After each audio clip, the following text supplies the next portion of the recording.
Hello viewers, I'm SB and welcome back to Endless Space 2 Awakening. So one thing I didn't talk about when I allied with the Lumeris was that doing so would give us control of the constellation. I didn't talk about that because I wasn't thinking about it and I didn't even realize it until I was setting things up here for recording. But by doing that, we did secure the 15% industry bonus for all of our systems, all of my systems, and also all of the Lumeris systems. So that's yet another way that alliance was honestly a pretty big move for us. There's no way that any of the other forces are going to be able to outpace our total combined systems, unless it turns out that the Horatio are on this constellation. I don't actually have any idea where the Sophon's allied Horatio are. I guess they could be further down the arm. I don't know if there's a lot of room for them to be further down the arm, though. If we assume this right here is the capital of the Sophon Empire, so if we assume that the Sophons expanded this way first, on account of they don't own any of the planets in this direction, probably they own everything in the back half. This arm is probably a lot like our arm, where the Hisho have all this stuff. So yeah, probably permanent control of the constellation has been secured. That's cool. Alright. We have to deal with something here. We have to deal with this Hisho problem. So you can see, when the Hisho have their ships around our system and we have no defensive ships in place, they are besieging the system, which is slowly killing the defensive manpower. They're basically just like firing garbage out of their ships directly down at the surface of the planets, which is obviously not great for us. Eventually they will starve us out, but as you can see here, minus 28 defensive manpower per turn. It's going to take a long time. There are modules that you can develop that will increase the rate of siege damage, but as it stands right now, it's going to take them forever, even to just wear our defenses down to the point where a ground invasion could be successful, because of the fact that I expect our ground forces are probably a little bit better than theirs. And remember, I've talked some trash about the Yusho as a population unit, but they sure did give us a lot more defensive manpower capacity. Like, the Yusho are a martial society, they are ready to fight, and they're maybe kind of saving our asses right now. So we're working hard on predictive logistics. In 6 turns, we're going to have access to our medium ship design, and then I'm wondering, I know that we have a lot of other stuff going on, but I'm wondering if we might be wise to go for Behemoth Blueprints. It's a nice low research cost because it's in tier 2, so we could get it quickly. And then we could build ourselves some great big behemoths. We could take advantage of the assimilation trait that we got from the Illo, which would give us a little bit more influence to work with, which of course we need desperately. And then you can outfit behemoths for combat, and they're very effective at it. You can outfit them to boost your economy, which is what we will want them all doing eventually. It might even be right to put that before applied cryogenics. I mean, obviously, as you might guess, the behemoths take a lot of industry to build. They are not cheap to put together. I'm not sure that it will be fast. I think we will probably end up with a faster functional air force by finishing applied cryogenics and then building some medium ships than we would by getting the 2-turn behemoth research, but then having to build the behemoths. They're also pretty slow. I think their base speed is only like 2, so you have to outfit them with a lot of engines for them to be any good, and it's fine. The thing we're doing now is fine. Alright, we have a lot of systems that need to be building things. AI labor is pretty good here, since all of our planets are either hot or sterile. It is a shame that we don't have any planets that are both. But I think we might be better off just grabbing interplanetary transport network really quickly and then leading from there into predictive logistics, because of the fact that we have a planet that we are slowly filling. Yeah, a little slower than I would like, 5 turns to the next birth. But we have a planet that we are slowly filling that does have a strategic resource on it. And then, where else do we need? Xanados. Now, see here on Xanados, AI labor is actually great. We also don't even have the titanium to build another predictive logistics at the moment. But AI labor is pretty good. 10 points of extra industry per population point on the 2 worlds that we're inhabiting now. Seems like a fine build. I do love some industry. Alright, so I don't think we have any other like large empire steering type changes. I want to move some of our relics to other places to power up our empire eventually. But for right now, we need all the science we can get until we're in fighting shape here. Are my hacks going? We have reached Dill. Okay. They'll send back a trace. We'll complete our hack before they finish it. Everything's going to be fine. Did I miss one? I did miss one. Yeah, Vorta is another place where AI labor makes a ton of sense and is very good.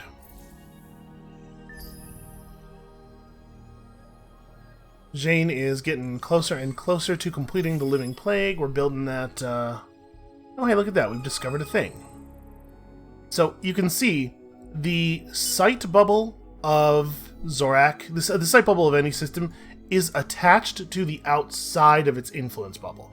So as the system's influence grows, its sight grows naturally. You can see this the same thing with Columba. That great big bonus sight range given by the honeycomb scope is pushing outward as the influence pushes outward. This is actually a pretty good one. This is just a flat 50 dust per turn. So once our influence bubble encompasses the middle point of it, then we'll be getting all that extra money. And Leandra would like a science agreement. Oh, interesting. Agreements did not used to have an influence cost. That's probably a good thing. Like from a design perspective, it's probably sensible for there to be some kind of cost here. So what this actually does is just boost both of our science output. And the longer the agreement lasts, the better the boost. You know, in Endless Space 2, you really want to, if you're going to make friends with somebody, you want to be friends with them for a good long time. You want stable diplomatic relationships, which is not always the case in a 4X game. I'm inclined to take this. We're going to have a hard time rustling up all that extra influence, but we could really use the science boost. Well, we have a little bit of a buffer to work with. We can be negative for a bit while we figure that out. Might be time for some more temples. Also, okay, this thing has come to an end, which is good and bad. We're discovering some novas and some nebulas. Ooh, hey, that nebula has a relic in it. Excellent. You guys are here, and you should probably just chill. It's possible that the Hisho ships will chase us over here, but as long as we're in a system that is within a friendly influence bubble, even if we are not the owner of the system, our ships receive healing and manpower boosts, or at least that's the way it used to work. Obviously, there's some changes with the expansion, so who knows. But so we can just hover here and get repaired slowly. We can also spend a lot of dust to rush the repair, but we really don't have that money, and honestly, I'm not sure that I care enough about these ships to do it. My guess is they're going to try to siege Columba until the point where they can take it, so they probably will not chase us. And we got to probably 10 Remnant, I think. Yeah.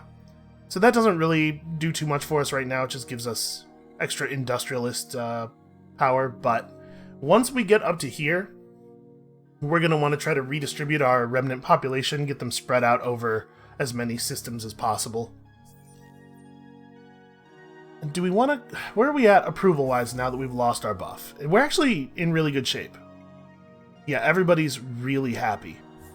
So, right now we are receiving 30 approval per alliance, per the one alliance, 30 approval on every system we own.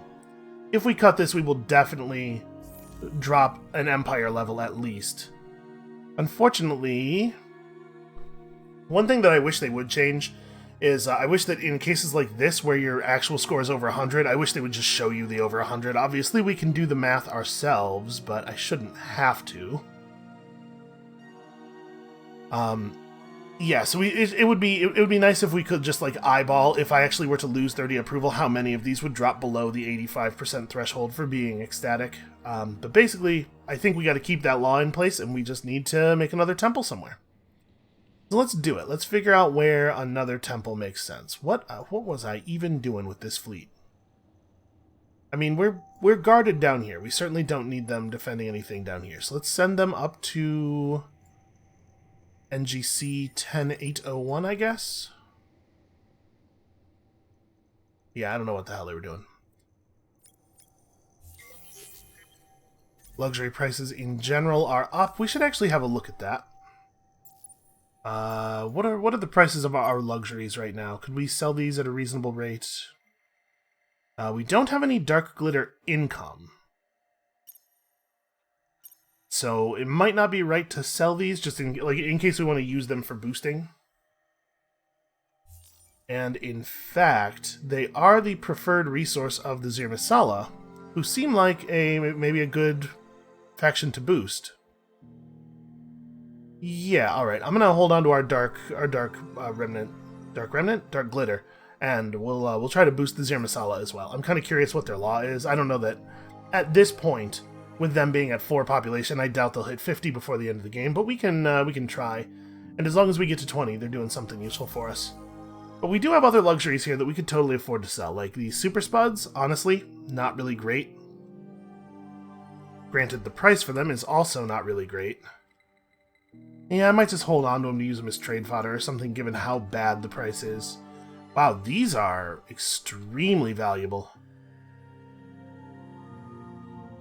Yeah, we could do that. We could get ourselves to the point where we could rush out a heal on that fleet. But really, what I'm thinking here is let's sell. How many of these are we making per turn? 8, and we're not using them at all. We could fold these into our next system upgrade. Get ourselves some of that influence that we crave that way. In fact, I think we almost certainly should. So maybe we don't want to sell the whole stock, but like we also definitely don't need all the stuff we have. And what I'm doing here mostly in terms of what I'm planning to do with the money is we're probably gonna have to rush out a medium ship or two just to get ourselves into a good defensive position. Oh, those are 157 each, huh? I'll take that. Actually, you know what? I'm pretty sure. Yeah, you can I don't have to type in the number. You can shift-click if all you want to do is sell them all. Okay. We're working on stuff. Another thing we could do with the dust is we could rush ourselves we could rush the buildings for the trade company to try to get that established more quickly. I'm gonna let the HQ finish because it's only 2 turns away from finishing naturally. But we'll look into maybe buying out the subsidiary just to get that thing online.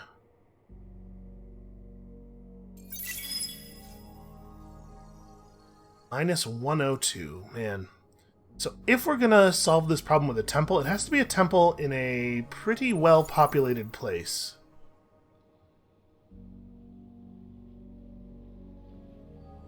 Alright, that scout is headed to Mayal, right? Yep. Okay. You're just out of movement for the turn. Nakalim population boost has ended. And do we want to keep running it?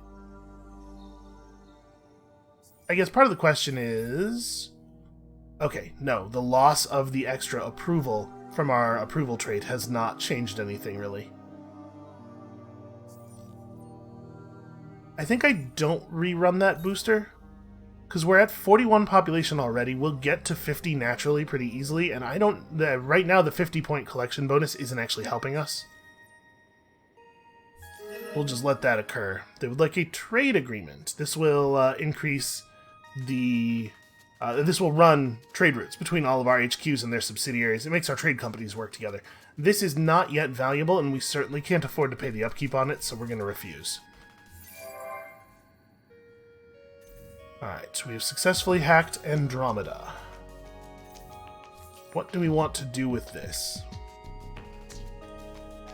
It might be worthwhile to create a backdoor so that we can mess with them more easily in the future. Or maybe we should just start embedding sleepers in their systems and try to get ourselves a share of their economy. Honestly, that's probably the smart move. Plus, information. Information is always good. So there is a defense that you can mount against sleepers. If you engage in a little bit of domestic surveillance, at the price of public resentment, counter-infiltration agents can identify sleepers and begin a process of quote-unquote decontamination. Obviously, it has a negative effect on people's happiness. They don't care for this nonsense. If you can get your happiness up high enough, it doesn't matter, but we are not quite at that point. It does seem like it would be more feasible for us to do it than it is for a lot of factions because of the fact that temples, do the temples just give happiness? Okay, no, it's only units of my core population that are in temples give happiness, which actually means these three guys should be over here, and all of our Nakalim should be on this planet. Yeah. Okay. It's possible that Columba does have sleepers, because I know that we did get hacked there once or twice, but I don't know how much I care. Like, I don't think I care about that enough to crash happiness and then lose approval, or lose influence output, because planet level happiness does affect your influence. Kochab, unfortunately, does not have enough population for building a temple here to really affect us too much. What it does have, though, is... why do I had a little brain fart there, and I was like, oh yeah, but we can improve our happiness by building infinite supermarkets. Why would I don't need to improve my happiness. I need to improve my influence output. Where's a system that has reasonable population? I mean, Ying has pretty good population. And it maybe is productive enough that we could afford to, maybe swap Ying 3 to a temple. I'm just thinking, we need a lot more influence if we're going to maintain our agreement, and I would love to have a trade agreement with them as well.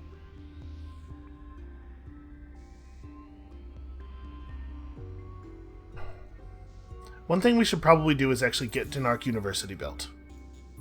So let's see, the capital is working on this stuff, but let's swap it over to here. So +5 flat influence, plus another 2 influence per point of population. We need that.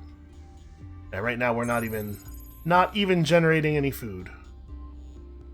It does send food ships out when it no longer has growth to benefit from itself, but that's something we should fix. We should get this built up, we should get Dinark University finished. That'll help to some degree. And then we should probably convert some of... Does it make sense to build Dinark University in a place where we are building temples? Because I'm wondering about converting some of these to temples. We're not actually getting the science from the planets, right? We are getting the dust output. But these planets don't produce a ton of dust, and Jane 4 is a great place for a temple. I think we might want to build some temples here. This planet can stay untempled, but doing this will generate us a ton of influence, and also will make this city's happiness completely this system's happiness completely bulletproof. Obviously, we don't want to do it until we finish Dinark, because we don't want to crash the... Well, I was going to say we don't want to crash the industry, but I guess these 2 planets don't have any industry output. We would crash our food output a little bit.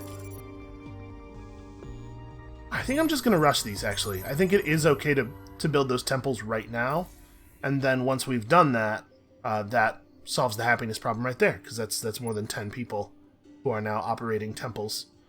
Alright, you should definitely grab me this relic. And down on Kochab...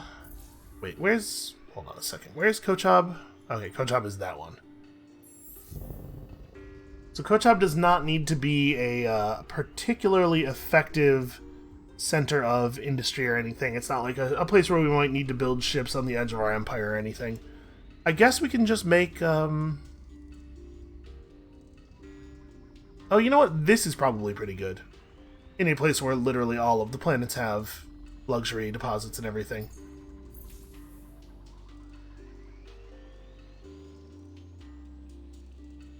Yeah, so a couple more temples. We're going to at least get over... Oh, right. I should probably run another one of these hacks. Actually, we're already running a hack from Columba to Dill. It's being counter-traced, but the operation's going to finish pretty soon.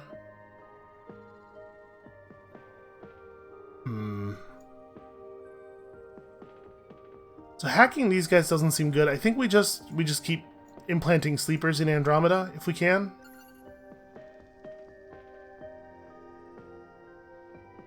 Man, this is pretty not ideal. Oh, we could hack the pirates. Actually, maybe we should just hack those pirates. Because if we try to run a hack like this through the pirate base, it's going to be a problem. The pirates will trace and cancel it. Yeah, let's just run the hack to the pirates then. Try to put a little bit of a damper on their unit generation.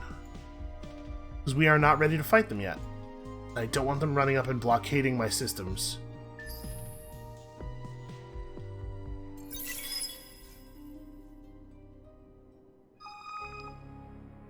Very, very slowly they are burning us down. Okay. Academy's associated privileges will be removed soon. We'll enter another work for the Academy phase. Oh yeah, in Dill we're totally just embedding more sleepers. And then running that same hack again. I'm gonna slowly take over this entire system. They really want that trade agreement. I don't think it's a good idea right now. We're just barely influence positive. Let's hold off on that. It appears that an intergalactic Congress of Scientists has turned into a labor dispute. They've come to the conclusion that their work is grossly underappreciated, and plan to halt all experimental efforts until their wages improve, their lab equipment is upgraded, and their work reported more professionally. Okay, well the reporting thing's not 100% my... Like, I don't know if I can control that, but I hear where you guys are coming from. This would be a really bad time for a big science penalty. And the option that has a science bonus associated with it only has a dust penalty, which I think for the moment we can totally endure. Yeah, that's not a big loss at all. We're okay on that one. Okay. We should probably check this out. And then we really need to be able to colonize gas giants. I mean, we're working on it, right? We already have the gas giant tech in the queue. Is it... Yeah, it's extreme atmospherics, so it's on the docket. We just got to get there. So I guess this is something we could do. Build an optics research lab. We're producing some science. Zorak is just kind of it's a system that is no longer going to do things of any import for us. 2 turns until applied cryogenics. It looks to me like Ying may be the place where we are building some of these ships, so let's go ahead and get the shipyards going there. Do we have... Okay, we already have tractable armaments here. We should try to get done any building that's going to help us build ships, because we're going to need a lot of ship construction on Ying, and then from there we shall strike at Columba.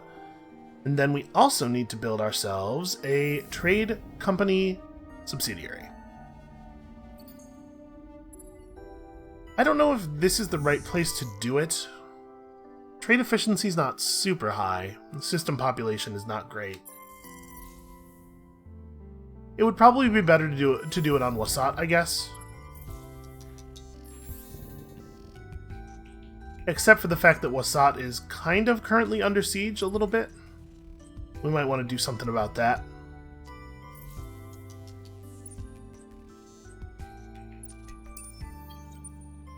Okay, let's encourage that guy to leave. I don't know why the Academy has a... Actually, can we ask them to leave my systems alone? We can't, right? Yeah, you don't have the normal diplomatic options. If somebody else is orbiting your systems, you can usually ask them in this menu to back off. Looks like our influence is locked. It's slightly in my favor. And everybody else is pretty much ignoring me, except, of course, for my friend. We have a slightly better score than she does, which honestly makes me a little nervous. Looks like we have a slightly better score than a lot of people. The score difference, I believe, does just refer to this. Yeah, I am first place on Empire score. It is based on population and heroes, curiosities discovered by your empire. I know the amount of territory that you own factors in as well. We are pretty large. So a score difference... In most 4X games, the score is a completely arbitrary number that has no game effect that you can just ignore pretty safely, but here it does generate a little bit of diplomatic pressure.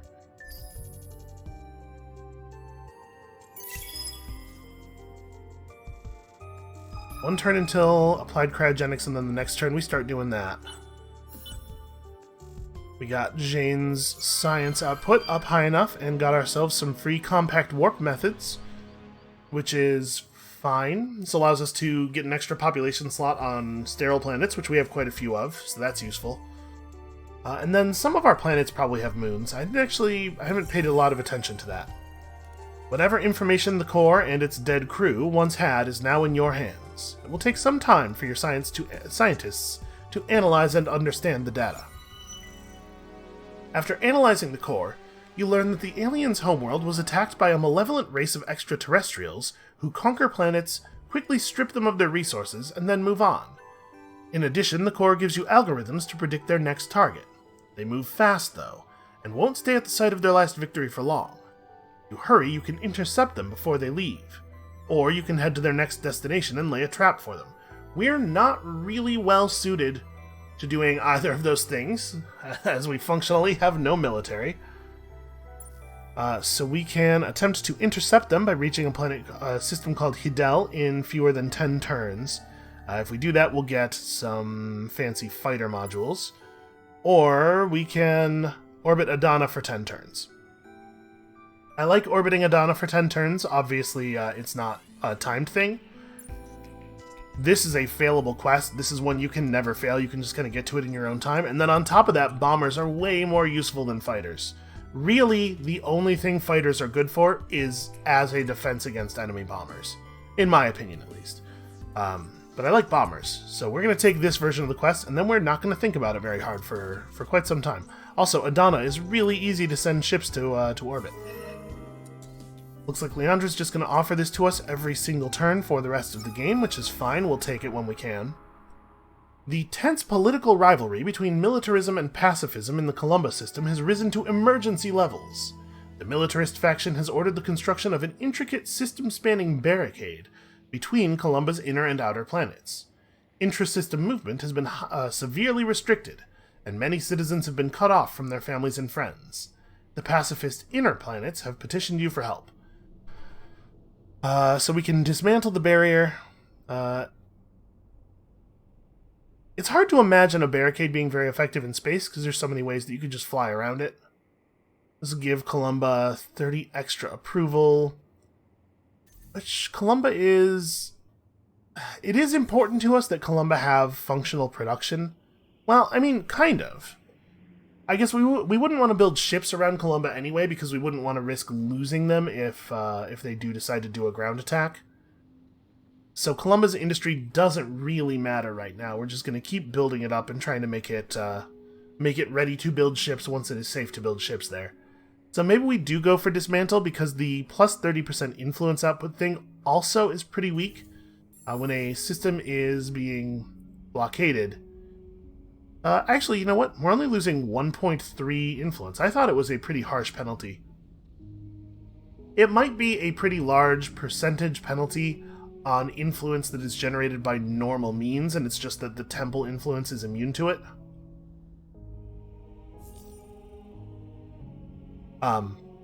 So this bonus would be okay.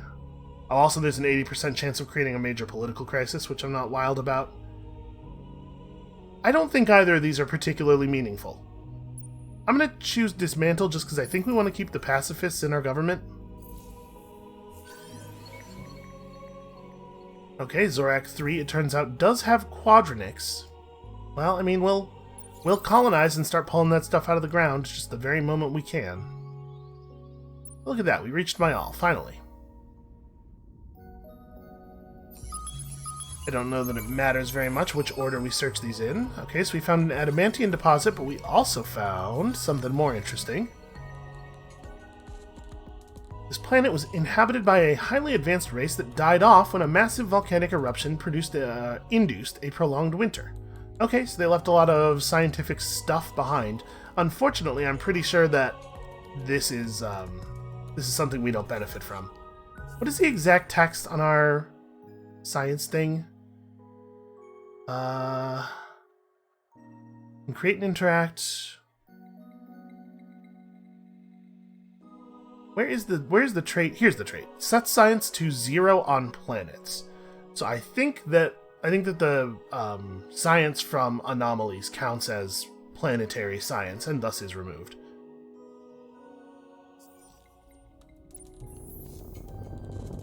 That's fine. We don't need it. Hey, you. It would be really great if you were not here. So we'll run this guy off, and then they'll call us up and be all pissy with us, and we'll apologize. You seem to step closer. Bare Okay. your throat. There we go. You can't just tell someone to bare their throat. That's not how dominance displays work. Okay, I do think we should reboost the remnant, which means we have to buy some resources from the market. We do not have a ton of income right now, so I would love to limit the amount that we have to do this. But unfortunately, we don't have access to a lot of sources of proto-orchid, and in fact, we cannot really even afford to do this. This is almost all of my money. Let's keep them boosted. We really want to get them to 20 population, and this has been working so far. Plus, they produce a lot of dust when they're boosted.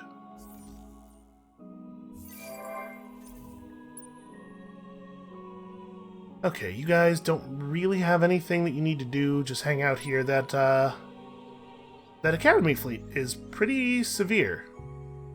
I think their ships look really cool. There are a lot of really cool ship designs in this game in general. How's this going? 45 turns. I mean, we're bringing in 176 food from each food ship. Unfortunately, it looks like there are not a lot of food ships on the way. Or maybe any at all? There's one over there. Why are these taking so long? That one's going to Takal. Yeah, okay. Why are they taking so long to get here? And they're probably some of them are getting caught by the Academy. Not really a ton we can do about that.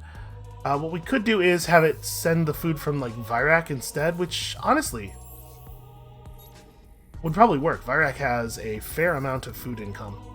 I was really expecting this to just kind of get done without me having to pay attention to it. Not that owning Auriga is a high priority for us or anything. I mean, it doesn't actually matter all that much.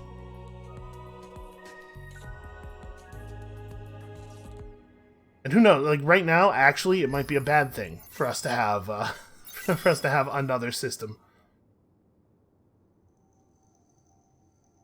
All right, Ying is ready to produce. Galaxy that you once ruled was rich with relics. They sense new relics. So has that just like spawned a bunch more relics in the galaxy? It looks like it has, in fact. So yeah, there are relics on nodes that we had already explored. Alright, well I'm going to stay here until we can search this last probe, and then we'll go get that. Still no. Your heart's in the right place. Our man here is on Ying, so we are definitely prizing industry boosts right now. Yeah, I think this is what we want to take, just a flat amount of industry. Although, what is the population of Ying at this moment? 18. And 2 of the planets are hot. Oh, okay, but only 1 of the colonized planets is hot. So right now, this is 20 industry, this is 18 industry, but also 18 food. We could get another 10 industry pretty easily by colonizing the other hot planet, though. I think I'm going to take Optimal Operations Expert. Speeding up our population expansion while we do this is also good. So we want like industrial zones, we want to colonize, and then we want to start building cool ships. I think that the Hisho are not... They don't seem to be pushing us. I don't think that this is an emergency. We have some new diplomatic options here. We could tell the Riftborn to get the hell out of our space. I don't necessarily... I don't think that there's a lot to be gained by doing that. And they will not like it, obviously. So hold on, we'll deal with that in a second. We got our applied cryogenics. Do we want to wait 2 turns before we start building ships? Thing is, we're almost full. And in fact, yeah, we're producing population quickly enough. I think we would be foolish not to take this over. So yeah, we'll do that. Okay. Their ships are largely energy weapons and energy defenses. We are the same. So let's give our medium-sized ships. Now granted, the medium-sized ships are going to be of somewhat limited utility, given that we have bad weapon modules. They're not going to be like the end-all be-all of space combat, but they sure are a hell of a lot better than small ships. They've come equipped with basic decay torpedoes. You can see this is a tier 2 missile weapon. I'm assuming we found the design somewhere. I don't actually remember. You can see the module has a 61 DPS, but when installed in the ship, it's considerably higher. So because we have a module multiplier on top of a damage bonus. Larger ships just do more work with the same modules. It's probably not a huge surprise. So we're going to go ahead and throw some of the fancy plating on here, and then also some energy defenses. I want to try to split this up a little bit. Let's see, that's just a defensive slot. Let's put the energy defense here, and then we have a couple of utility slots available to us. I'm going to replace the basic engine with a scavenged ram scoop. We could go for Hyperium engines instead. We certainly have the Hyperium, but I think we'll stick with this. A kinetic enhancer will increase the damage of all of our weapons, because we're all projectiles, by 20%. That seems pretty good. There is an energy damage version of it as well, of course.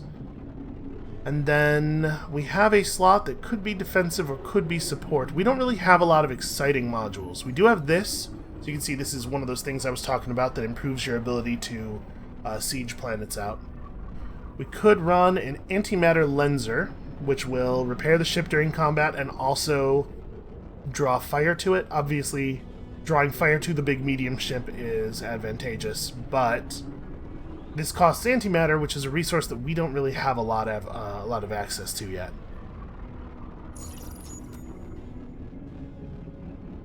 That said, I think I still run it.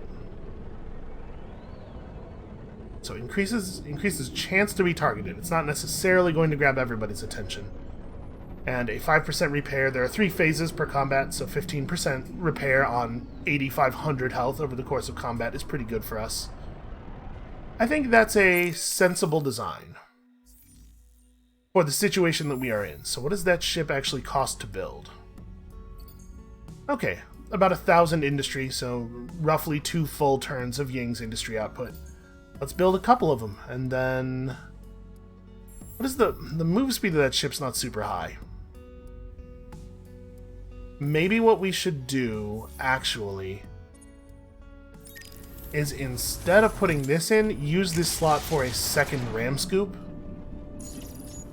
So that'll give us 8 movement and plus 50% distance traveled per movement point. I'm not actually sure if that distance traveled buff stacks additively or multiplicatively, but that might be a better design.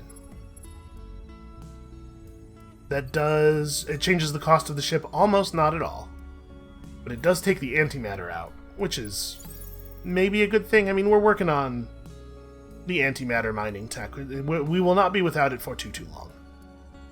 So you need 1 more turn to generate a probe. We have some defenses down here. Yeah. I think we're okay. So what do we want to build here? Oh. Yeah, we should definitely have level 2 modernization absolutely everywhere. We could definitely be getting births a little bit faster here. And then I do need to build some of these individual system wonders. Or, wonders that are player unique rather than galactically unique. But I don't know if I want to build it here, just because I'm not 100% certain that we will hold on to this. I'm pretty certain we'll be okay, because, again, the Hisho seem to not actually want to put a lot of resources into this war. I'm not sure exactly what they're doing with their time, but it's not focusing on us. So this would be 25 extra industry. We just have the one planet where we're getting half of it. We might be better off building up small amounts of science output, or we could start building this stuff, because we're gonna have Columba upgraded. Maybe it is safe enough. Let's build the crummy but still useful science building. The militarists are going to surge a little bit in our government here, with us researching new ship designs and then building the new ships and everything. There's not a lot we can do about that, unfortunately.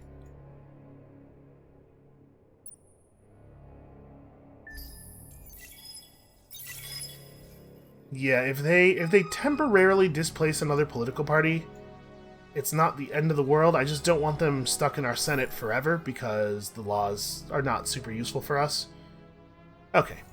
Same as ever, Dill's going to attempt to trace it. They're not going to be able to get a conclusive result, and that's going to be frustrating to them, because obviously they know exactly where that hat came from.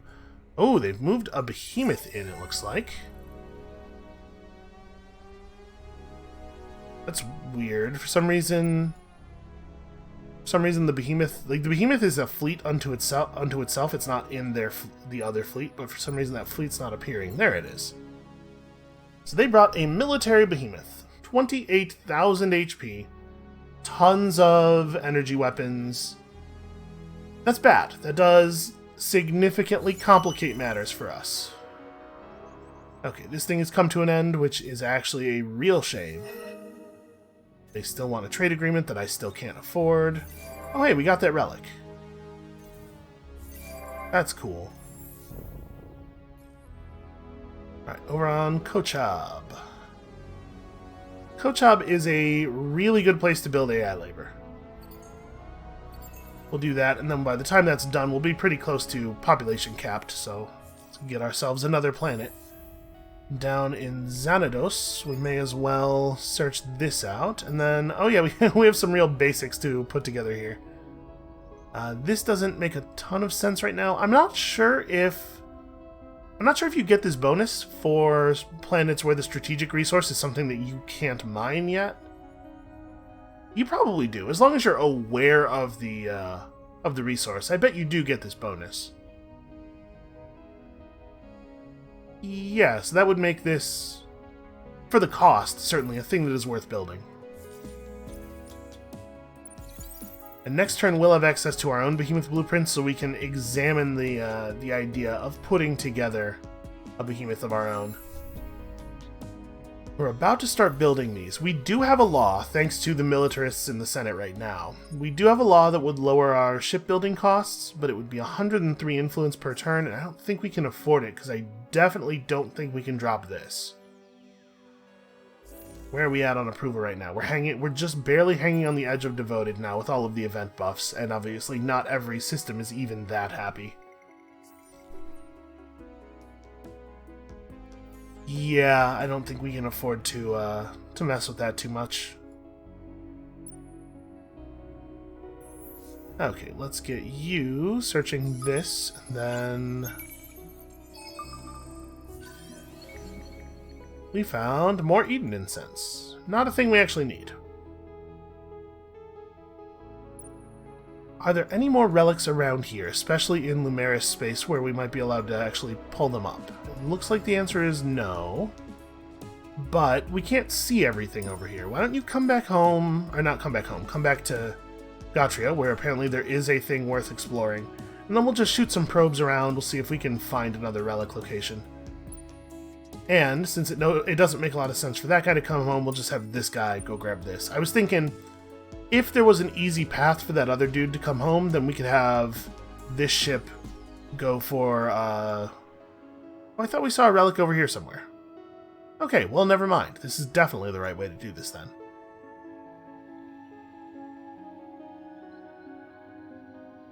So next turn we start building these guys. There's nothing we can really do about that. We're not bringing in money very quickly. We could potentially sell some luxuries or something in order to make up the cash necessary to buy a commander out. But for right now, I guess we are just waiting.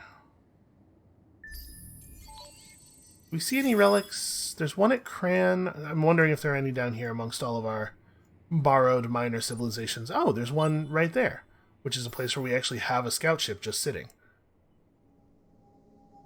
We probably ought to scout some of these, huh?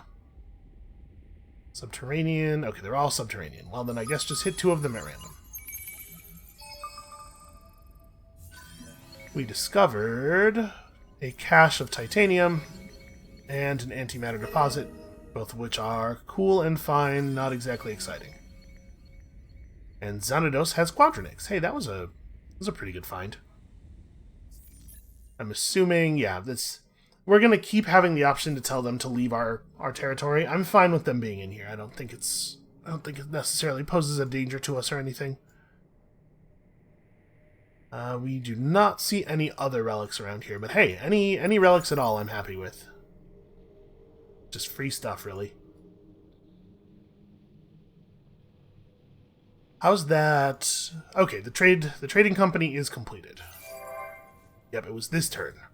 Great. So now, if we jump over to this menu, you can see we are running a trading route. It is generating this much stuff already. It will generate luxury resources based on the resources possessed by the planets that are along the route.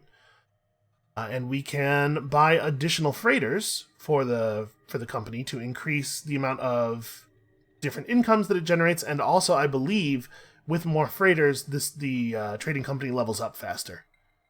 Higher levels cause more output, obviously, which we care about a lot. That said, I think we're probably going to save our dust for the moment, because we might need to buy... And we don't have enough to buy ships or anything anyway. Yeah, let's just go ahead and spend here. So dust and science, or luxury and science. Yeah, okay. We definitely want to increase the dust income of our trading company. And I mean, it is producing science. It's not like I don't care about that. So now, on this level, we can see the route of the trading company, which will make it easier to figure out, like, if it gets in trouble. We can figure out where the problem is, where is it being blockaded. Once the trading company has generated enough experience, that is how this unlocks, I believe. Yeah, the more trade income you generate, the faster people will want a new company. Obviously, very, very good for us to get more trading companies.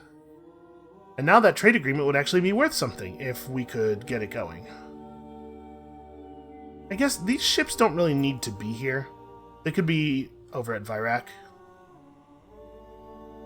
Wait. No, this fleet is not collecting relics. I didn't realize that our non-scout ships could collect relics. I thought I had the... Okay, well, that's fine. You guys can just hover there and collect relics, I guess. Alright, let's have a look at the Behemoth. So, for reference, Commander 3 with the current design is somewhere in the neighborhood of 1100 industry. I'm not sure why this is slightly different than what we're seeing in the planet view. But yeah, 1100-ish industry. A military behemoth, not actually much more expensive, although in its current configuration, it's also not an incredible ship. It's not bad, though. The default configuration military behemoth is okay.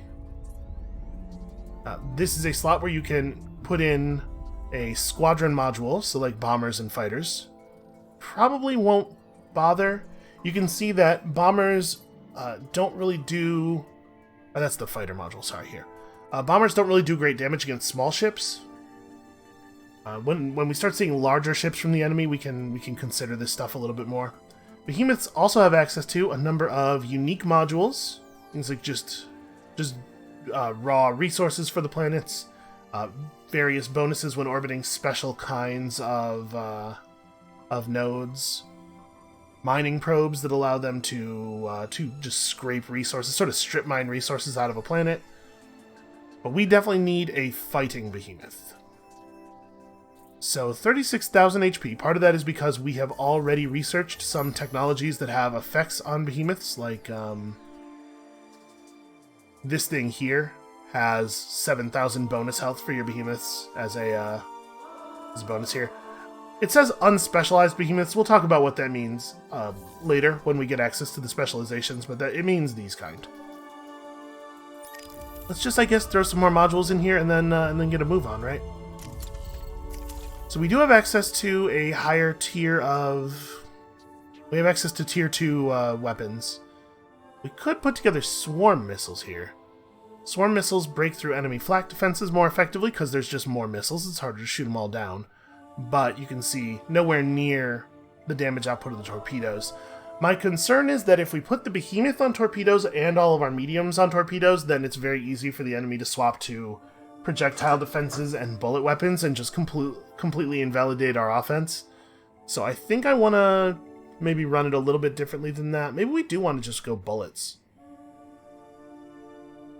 Right now they all have beam defenses, so if we leave our small ships on energy weapons, our bigger ships on different types of projectile weapons, just trying to make the defensive situation difficult for the enemy. I think we do our defenses like that, split them evenly. Energy defenses are a little bit more effective against energy weapons than projectile defenses are against projectile weapons, but projectile weapons also projectile defenses also just give your ships a bunch of extra health.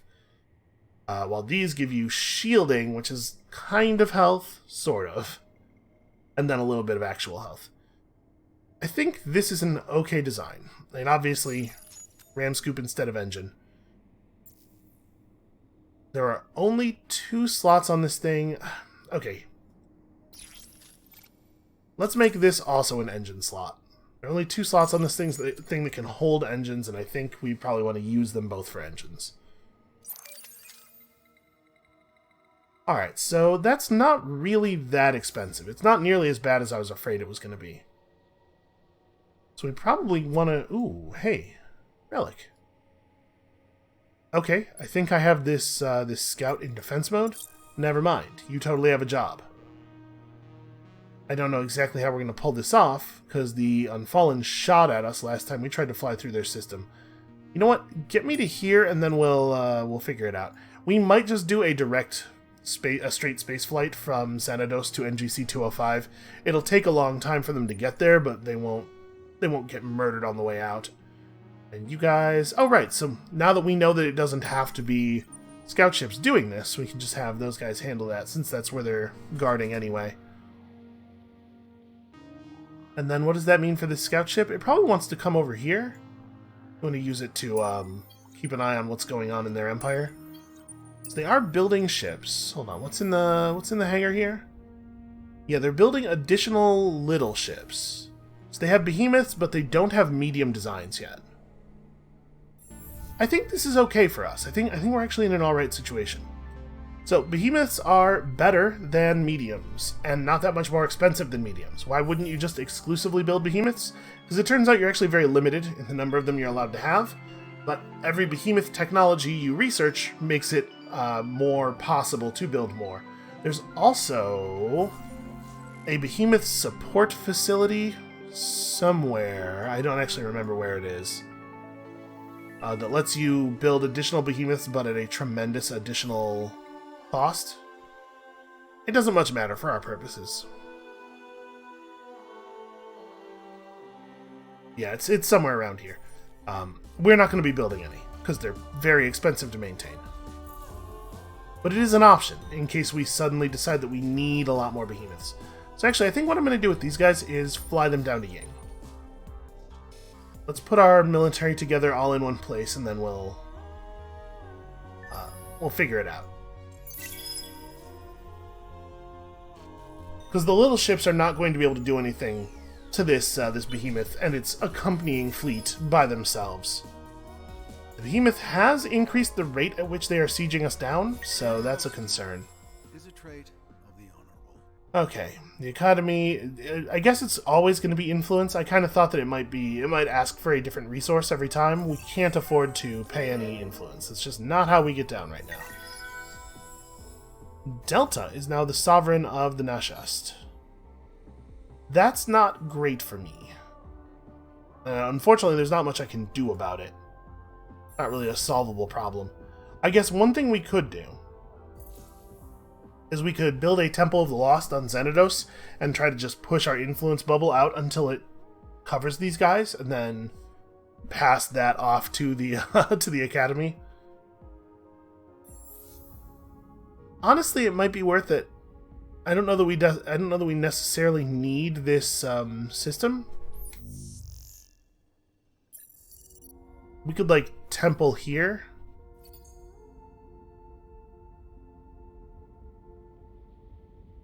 Yeah. And then we'll use that to offset our negative influence, and we'll just try to grow this as much as possible. If we could get Dobrynia and Zenith and pass them off to the Academy, that would be pretty cool. It's a shame they're so far away. And then here... Oh, I don't know. Build some science stuff. We could try to just build a behemoth over here and have it fly across the galaxy. Probably talking about a distance such that that is not actually faster than building it on Ying, though.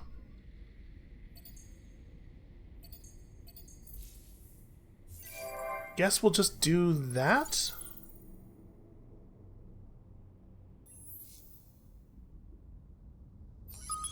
Alright, that's kind of what I figured. And we could still get the Nashasta over onto our side if we could find some ruins anomalies to search. But that's a tough quest to get as late in the game as we got it, when almost all of the curiosities have been searched already. Yep, you guys just hover there. I don't know why the Academy keeps sending colonizers over to Wasat. The first one that we saw, I get it. And maybe they're headed toward Hidel? I guess that would be fine. I don't care if they take Hidel, I don't think. Honestly, Kochab's influence is expanding enough that Kochab might be able to grab Hidel and then hand it over to the Academy. Yes, the temple planet is as colonized as it can be. We're trying. So yeah, you guys can just sit there, you don't have to fight. I wonder how long it will be before they decide to actually launch a ground assault. By the way, we're definitely not going to be setting a wind speed record here. I am moving slowly as I get used to the game again. Yep, people are running traces, no big surprise. Fortunately, even just the smallest amount of intelligent routing can make enemy traces pretty much irrelevant.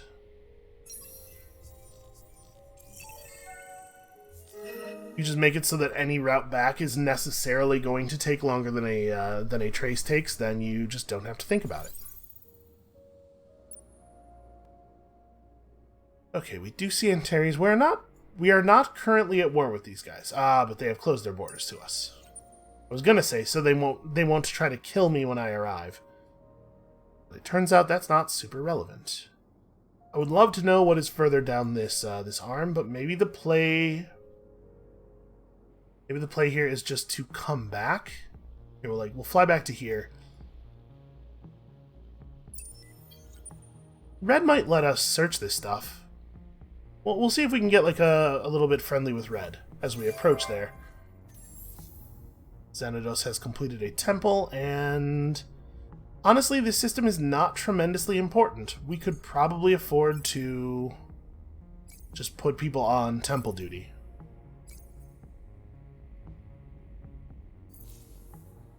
Yeah, there we go. We're back in the black as far as influence goes, and then also this is going to be growing pretty rapidly. The colonizer is not actually moving, which suggests that it does not have any intention to colonize anything. And hey, it's election time, and look at that, the militarists are pushing hard. So, if we were to see the vote go the way it's been predicted to go, and we end up with a religious militarist government, we're going to be really unhappy losing that pacifist law, so we definitely have to throw our support behind the pacifists. As you can see, the cost of interfering with the election does increase pretty significantly as the size of your empire increases. It's a pretty tight one here. Looks like the religious are pulling ahead. Yeah, I think that's a militarist religious vote. That's a real shame. Oh, I wasn't looking at the scientist bar. Apparently the scientist pulled in. Well, okay, the upside is that you do get approval from the militarist major law, which I totally forgot about. We also gained access to the Spoils of War Act, which is maybe going to be really good for us.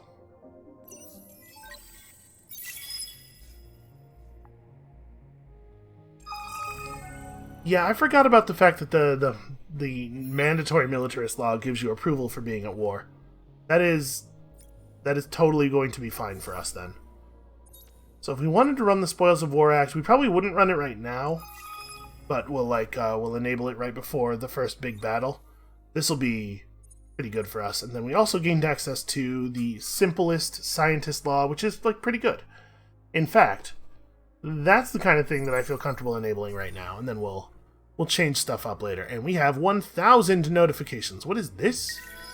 Oh, yeah, that's fine.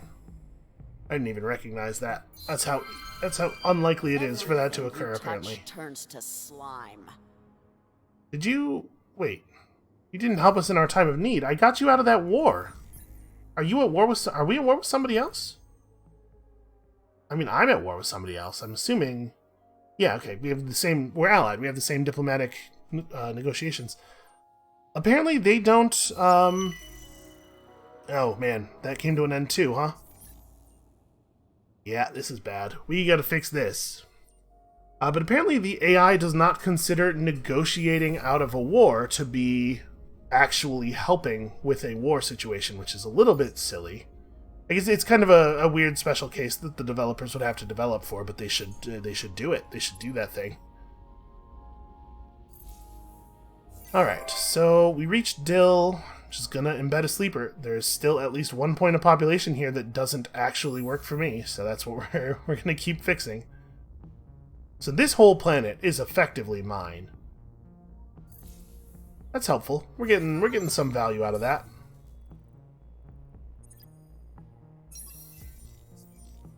Even more production. Always more production. Okay, back to Cold War. Truce is a temporary state that you're put in after a war ends. Obviously, after a declaration of truce. The Remnant, descendants of a race of mechanical assassins created by the Endless themselves, have been flourishing in your empire lately. Good, I put a lot of effort into that. Now, a Remnant group has undertaken an important cultural mission to uncover the hidden history of one of their forebears, a mythic assassin known only as the Gunfather. The Gunfather is said to have performed his greatest assassination around the time of the Dust Wars. He then disappeared, leaving behind 3 great artifacts lost somewhere in the vast galaxy. The Remnant believe that with enough effort and patience, some fraction of the Gunfather's power and glory can be reclaimed. So we could expand to get more strategic deposits, which is kind of whatever, and then a temporary science boost to them, or... Yeah, these quests that you get from the minor factions that gives the minor faction some extra trait for a little while are never terribly compelling. I kind of wish they were permanent changes to the minor faction yields. It is said that traces of the Gunfather's legendary firearm Kuzmar can be found in resource deposits all over the galaxy. The Remnant have asked you to seek out these deposits and allow them access to the mines. So we're going to get access to another resource deposit once we have this taken over and we colonize Tikal 3. So I figured it'll be a nice easy one to knock out. A cabal of scientists and visionaries from a prominent research group / think tank have come forward to your government promising to deliver the dream of a utopian society. They've created a vast super AI that can watch and learn from all, and believe that all will benefit from its scrutiny. Like many who have come up with ideas to fix society, their dream is riddled with their own biases and hang-ups, including believing that life isn't worth living without a dependable chain of caffeine bars featuring semi-designer furnishings and exotic mood music. The fact that their vision of a perfect society also involves mandatory science fun means that although your citizens will become more rational, they won't be as pliant. A more popular, less scientifically beneficial move would be to simply ignore them. Well, I don't think it's a good idea to reject this idea, because we can't really afford to take a science hit here. We're behind where we would like to be on research. So as much as minus 15 influence on each system is going to hurt, and it is going to hurt, I think we gotta embrace this idea. We have a lot of research to catch up on, you know? Speaking of catching up on research, I was really, I haven't bothered to try to build the Intergalactic Technology Center because it doesn't usually get to last this long. I really thought that this was going to get scooped from us before we could finish it. But it kind of seems like the AI this game has just forgotten that the wonders exist. So maybe we should take it. Of course, it'd be just my luck that we would go after it, and that's the moment when they would immediately also go after it. But maybe it's worth it. Oh, yes, everywhere modernize. We need the dust. This is fine now. I mean, now that we have 3 planets, it's at least 30 science. So let's get that figured out. I guess we should colonize. You know what? We're producing little enough food here that another planet to colonize is not particularly worthwhile necessarily. You know what? Finish these 2 things and then we'll figure it out from there. So you guys are fine. You guys are also fine. Panicking because the Academy fleets showed up, but there's not really a lot for us to do with them. So what, in 2 turns, in 3 turns, Ying will have produced a military behemoth. We'll have a pretty large war fleet then. And I guess, they sure did bring a lot of tiny ships, though. Makes me a little nervous. We might have a hard time just...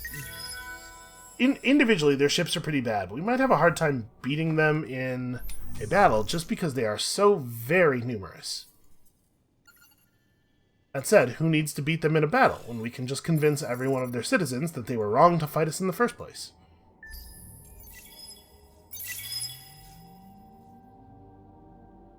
Zorak's getting pretty close to taking over that nebula. At some point it'll grab Duyal, and we can maybe pass that over to the Academy as well, depending on whether the tithing thing actually turns out to be worthwhile. Alright, let us... I mean, we could steal some resources from them, but I think the thing that's most valuable to me is just delay their next fleet. I don't want to have to deal with pirates.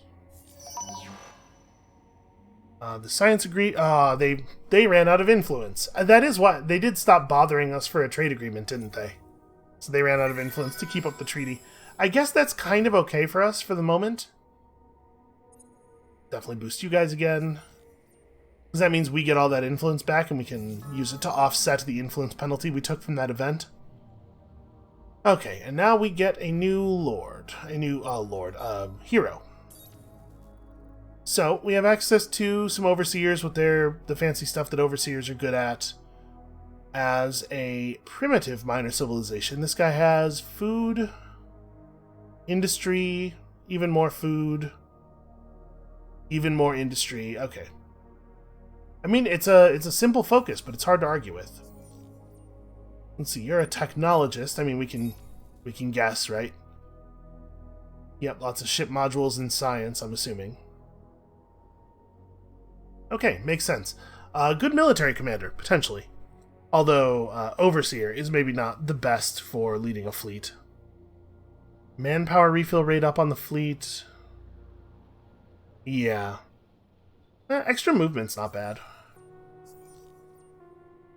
Or we could take on a Nakalim Seeker, another Nakalim Seeker.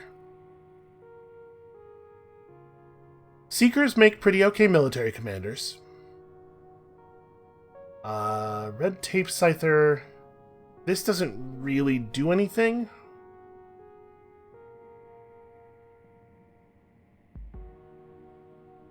Yeah, I don't know that it really... None of these guys are super well suited to being a military commander. So maybe let's just take the primitive overseer and have him be a governor, I think. I don't know where we want him to go, but I think that's the job we want him doing.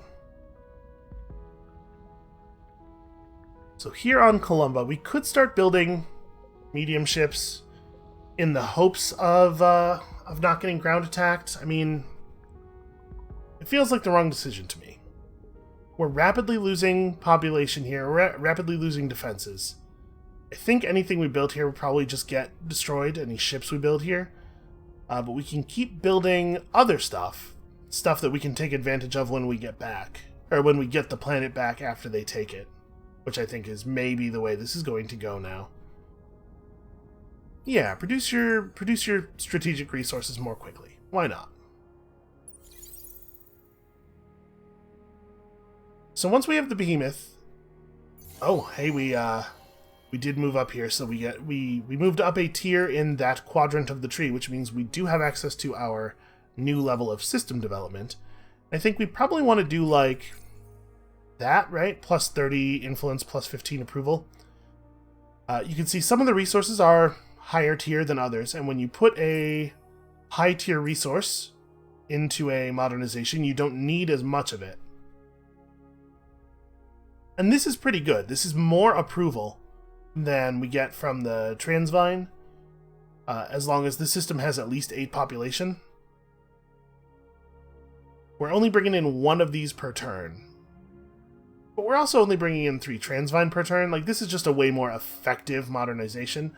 I think we'll do this, and we'll maybe put some effort into getting access to some extra Lost Cities sites. We certainly have, we have some around us that we could get a hold of.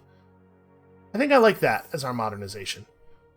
Alright, we're doing some pretty good work here. You can see the resource output of our trade company here is already growing. I think I will invest in it a little bit more. We definitely need more income. Over here on Zorak, I'm assuming it would take us forever. You know what? That's not that slow. Alright.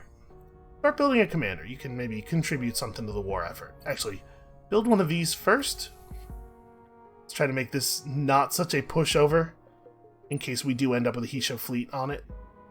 You guys finished grabbing your relics, so you can head over here now. There's no reason for people to actually be around to call. We're doing a fine job guarding it from Virak.